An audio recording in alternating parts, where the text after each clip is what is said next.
না, আমি Brazil fan না, আমি আর্জেন্টিনা ফলো করি। বাট আমি ওই রকম ফ্যান না যে আমি আর্জেন্টিনা ফলো করি দেখে ব্রাজিল ভুয়া বলবো, চলে না বলবো, এরকম না। I admire good football. আমি যদিও আর্জেন্টিনার ফ্যান, বাট যেই টাইমটা আমি দেখেছি আর ব্রাজিলের যেই স্বর্ণযুগ, যেটা রোনাল্ডো, রোনাল্ডিনিও, রিভালডো, ওই সময় তাদের খেলা দেখে খুব ঈর্ষা হতো। কারণ আমার টিম, আমি যখন থেকে খেলা সাপোর্ট করি 90 সাল থেকে 32 বছর কোনো কিছু জিততে পারে নাই।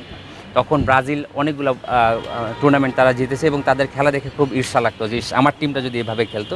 বাট এই স্বপ্নটা 32 বছর পূরণ হয়েছে, যেটা গত ওয়ার্ল্ড কাপে আমরা দেখেছি। আর্জেন্টিনা যে আনবিলিভেবল কামব্যাক করেছিল, এটা আসলে আউটস্ট্যান্ডিং। এবং সব কিছুর পর এই যে এত গঞ্চনা, এত বঞ্চনা সহ্য করা, এত গালি যে আরে কি ভুয়া টিম সাপোর্ট করো, ওইখান থেকে মুক্তি পেয়েছি। না না না ভাই, এটা একটা চলমান প্রক্রিয়া।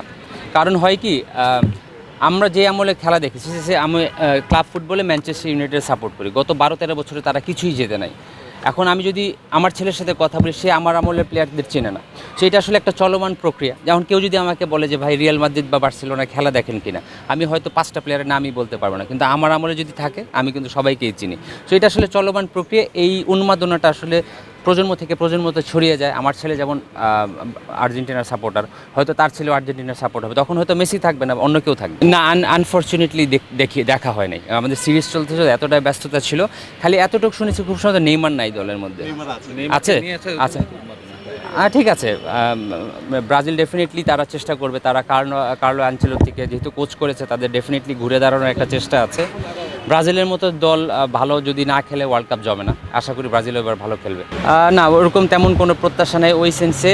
ভালো করলে ভালো, খারাপ করলে ভালো। কারণ আর্জেন্টিনায় যেহেতু সাপোর্ট করবো, ফার্স্ট রাউন্ডে বাদ পড়লেও আর্জেন্টিনা সাপোর্ট করবো, চ্যাম্পিয়ন হলে আর্জেন্টিনা সাপোর্ট করবো। বাড়তি কোনো প্রত্যাশা নেই। না, আমরা তবে একটা জিনিস, যেটা আমাদের যখন আমি যখন ন্যাশনাল টিমে খেলতাম, তখন আমাদের শিবিরটা পুরো দুই ভাগে ভাগ ছিল।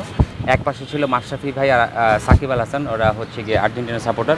আরেক পাশে ছিল তামিম ইকবাল, ব্রাজিলের সাপোর্টার। ওদের মধ্যে ওই ওয়ার্ল্ড কাপের মৌসুমে যেই পরিমাণ মানে থাকে না যে ফাইট হইতো এই আর্জেন্টিনা ব্রাজিল নিয়ে, এটা আসলে ওই সময় যারা দেখেনি তারা বলবে না। মানে আমরা যখন ওয়ার্ল্ড ম্যাপে ফুটবল খেলতাম, রীতিমতো মারামারি লেগে যাওয়ার মতো অবস্থা হতো।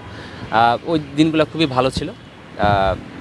এখনও যারা আছে তাদের মধ্যে ডেফিনেটলি আছে, বাট আমাদের সময়টা আমরা ওভাবে এনজয় করেছি। সাকিবের সাথে বিইং ফেলো ক্রিকেটার, কলিগ, এবং যেহেতু বোর্ডে আছে, ডেফিনেটলি কথা হয়। আমাদের জন্য আপকামিং অস্ট্রেলিয়া সিরিজ অবশ্যই গুরুত্বপূর্ণ। অস্ট্রেলিয়া খুবই শক্তিশালী দল ঘোষণা করেছে। আমরা আশা করি সিরিজটা খুবই প্রতিদ্বন্দ্বিতাপূর্ণ হবে। হ্যাভিং সেড দ্যাট, বাংলাদেশ গত 1-1.5 বছর ধরে যে ট্র্যাক রেকর্ড, আমরা আশা করি আমরা ঘরের মাটিতে ডমিনেট করতে পারবো এবং আমরা এই সিরিজটা থেকে পজিটিভ রেজাল্টটা নিতে পারবো। বিশেষ করে এই ওয়ানডে টুর্নামেন্ট আমাদের জন্য খুবই গুরুত্বপূর্ণ। আশা করি খুব ভালো ফাইট হবে, বাট ইনশাল্লাহ বিশ্বাস করি বাংলাদেশ জিততে পারবে। বাংলাদেশ পাকিস্তানকে দেশের মাটিতে প্রথমবার টেস্ট হারানো হলো, সিরিজটাও হয়ে যেতে পারে। দেখুন, বাংলাদেশ ক্রিকেট বোর্ডের যে কন্ট্রাক্ট আছে, এই কন্ট্রাক্ট অনুযায়ী প্লেয়াররা বোনাস পেয়ে থাকে, সেটা তো তারা পাবেই। আর যদি বাড়তি কিছু থাকে, এটা সম্পূর্ণভাবে বোর্ডের ডিসিশন। বোর্ড যদি মনে করে, বোর্ড যদি ডিসিশন নেয় দিবে।